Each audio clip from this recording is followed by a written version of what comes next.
In this episode of Chop and Brew, we get pro tips on brewing Red IPA from Damian McConn, head brewer at Summit Brewing Company in St. Paul, Minnesota. Damo uses the brewery's Horizon Red IPA as an example for discussing recipe development, including grain bill, hops, and the balance between them in what he and I both agree is a highly underrated subcategory of India Pale Ales. It's the first of 3 pro tip videos featuring Damian in Summit's training room we'll be rolling out over the next few weeks, all with support from Imperial Yeast and our most wonderful Patreon supporters who you can join at patreon.com/chopandbrew. The second video in this series will be about brewing with fruit, and the third is a side-by-side tasting and discussion of the brewery's flagship Saga IPA and its new variant cousin, Saga Hazy IPA. Be sure to subscribe to Chop and Brew's YouTube channel so you don't miss those. All right, we're here in the training room of Summit Brewing Company, St. Paul, Minnesota, with Damo McConn. I want to talk about the bastard stepchild. Am I the bastard stepchild? No. Of IPA subcategories. You know, the hazies are killing it. Black IPAs are making a comeback. Oh, I know. The sessions, I don't know. We're in the wrong part of the world for session beers. You go across the pond there, mate. Right. We are talking about Horizon Red IPA. Red IPA in general is actually one of my favorite styles, but you don't see it a lot. So in Horizon Red IPA, which used to be year-round, now makes kind of like surprise appearances, often in the winter, spring, and the hot pack. So while before it's gone, for 20 it's almost gone. We've got maybe a couple more weeks, and then we'll transition over to kind of the lighter beers for the warmer weather. Now that it's finally warmed up here in sunny St. Paul after the longest winter in the history of humanity. But so we came out with this beer quite a few years ago, and the idea was to really showcase a lot of really nice malts in terms of the foundation and the base profile of the beer, and then layer in some really nice American hops on top of that. And it's a style that I like quite a bit because it's not one-dimensional. There's those really nice malts in there that provide a lot of depth and complexity, and then there's a lot of flavor hops in there, so that it's not aggressively bitter, but the hop character is pretty pronounced. Right. And trying to get that balance has always been the trick. We've stuck pretty close to the original recipe that came out quite a few years ago. It's evolved a wee bit over time as challenges have occurred in the brewing industry with sourcing raw materials, COVID, and then the aftermath of COVID, trying to bring in some imported ingredients. We use malt from Environment in this beer in Germany. It was a challenge getting their malt for a while. Some of the hops that we've been trying to source have been troublesome in terms of their availability. So there has been a degree of evolution with the recipe over time, but the base beer hasn't really changed a whole lot in terms of the ABV is still fairly moderate. It's about 5.5, 5.8. Yep. Bitterness units are in the 50s, so not as aggressively bitter as, say, our Saga IPA, but still with a pronounced hop punch. A little bit on the darker side, so the color is probably in the low 20s level bottom. That kind of is reflective of a pretty complex array of malts in there. So that Cara Red from Environment is a really nice malt that does a lot of the heavy lifting. There's a touch of black malt in there from Simpsons. A lot of UK brewers will use just a very, very small amount, maybe less than 0.5% of black patent or chocolate, just to give a little bit of color and pick that color up without giving any real pronounced roasted flavor. Because when you're working at such a small level, small addition rate, you're not really going to get any flavor impact, but you will get a touch of color in there. So that's an all UK brewer's trick. And then of course the base malt is Rar Turo. Rar is our big local supplier here in town, based in Shakopee, a great 5th generation family-owned maltster that supplies us with a lot of our base malts. So that foundation really hasn't changed, over the last few years. It's kind of ebbed and flowed a wee bit in terms of the amounts in there, but that's been pretty stable. And then on top of that, we layer in these really nice aromatic American hops. So a lot of Cascade, a lot of Amarillo. So we're looking for that grapefruit, for a touch of tangerine in there, a touch of orange, a little bit of apricot. There's a touch of Mosaic in there too. So what does the Mosaic do in this case? Because I know that's kind of like a fluid hop. It is. It's. I really like it. I think it's a really interesting hop because it produces different flavor elements and aromatics based on the grist that you put it in. So if you put it in a very, very pale grist, at least this is our experience here at Summit. We've gotten a lot of stone fruit out of it, so a lot of peach, a lot of apricot. If you put it in a grist that has some roasted elements to it, like this beer here, you're getting more blueberry, touch of black cherry out of it.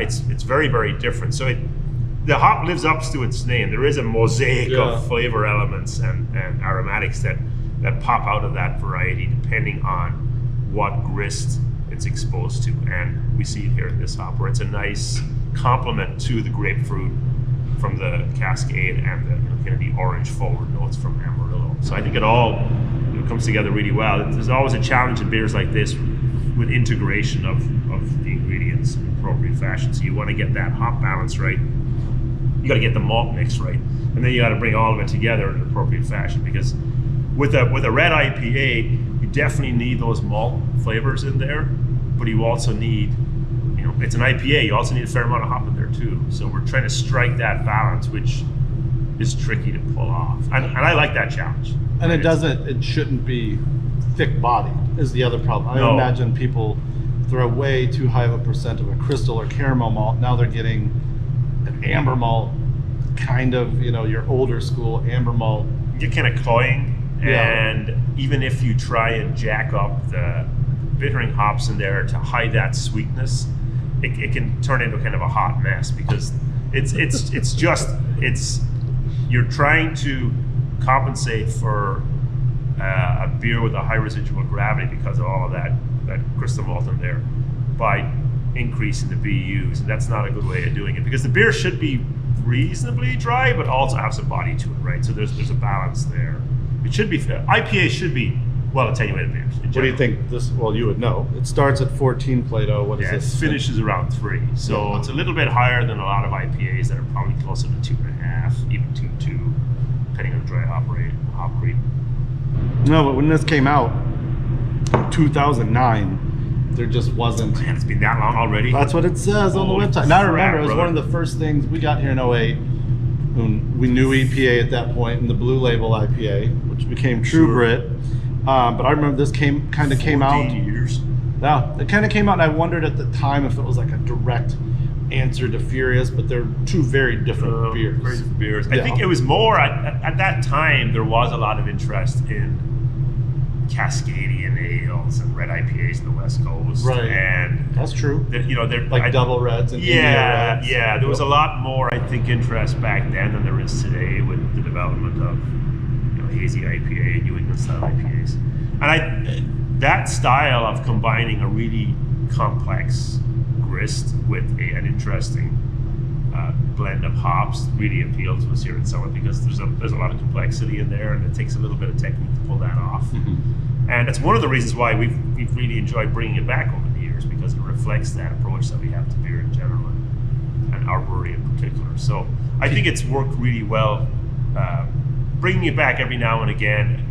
I'd love to have it back year round personally, because I love the beer. Yeah. But I understand that the sales guys are like, we kind of keep it a little bit more limited. I was just going to ask, any new hop varieties out there that you think would be fun in this? Not necessarily that you guys would try, but like for homebrewers who want to take a cue from this roadmap, what other hops seem like they might play well in this?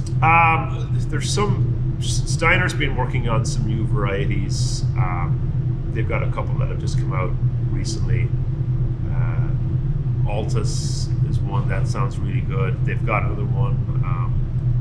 There's an experimental variety that we use, 19326, which has got a very raspberry strawberry type, so mixed berry type characteristic to it. We use it in our triumphant beer. Oh, and it's still an experimental hop in that it just hasn't received its name yet. But that's a really unique hop that homebrewers should be able to get the source from Steiner via Northern Brewer or whatever. 0938? 09326. Oh, good. Jesus. EXP 09326. It's a lot of numbers. It's a lot of numbers. I remember one of the frost lines you did had like, I think like a 6-digit. I was like, dude, what is?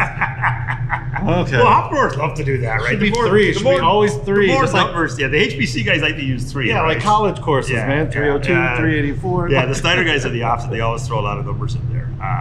Strata is a new variety from Roy Farms that we're looking at, that we're really interested in. It's more of a tropical type variety. And then Sultana, which we'll talk about with Saga. Yeah, which used to be Denali. They renamed it over at Steiner. This is Denali Brewing Company. So that's renamed it, yeah. Oh. But I really like that hop. That's a hop that's very prominent. When we talk about our hazy Saga, we'll talk about Sultana a little bit more. But that's a really big powerhouse of a hop that I really like. And it's got some really pronounced tropical fruit characteristics that might be interesting to put into this beer. With Horizon, we really focused on that classic, West Coast United States profile of kind of citrus with definitely those elements of tangerine, grapefruit, and a touch of berry fruit in there. But it's more of an old school approach to hopping. I think a lot of these more modern aroma focused hop varieties are pushing the envelope in terms of the aromatics. So whether they're looking at berry type aromas, or they're really focusing on interesting tropical citrus notes, they've kind of moved away from the old school of pine and grapefruit that we'd associate with Cascade, Chinook, those kind of varieties. Centennial. Yeah, exactly. Yeah. Which are all great hops too, but the industry has definitely evolved in a different way. I heard they were going to name Mosaic Random, but no one was buying it. Just dry hop Random. Throw a bit of random in there, big lad. Random hop. No, random. That's the name of the hop. Oh, I'm very confused. Well, you would be if I had 8 pints of you. Easily confused. All right, well, if you find Horizon Red IPA on tap in the Twin Cities, make sure you get it. If not, if you want to homebrew something like it, hopefully this kind of pointed you in the direction. Damo, we got more beers to drink in another video. Launch it. I can't believe it's been 09. Yeah. No, I remember the old label, kind of like, cringy now. When you look back at it, like it was like, felt like a clip art hop kind of hanging out.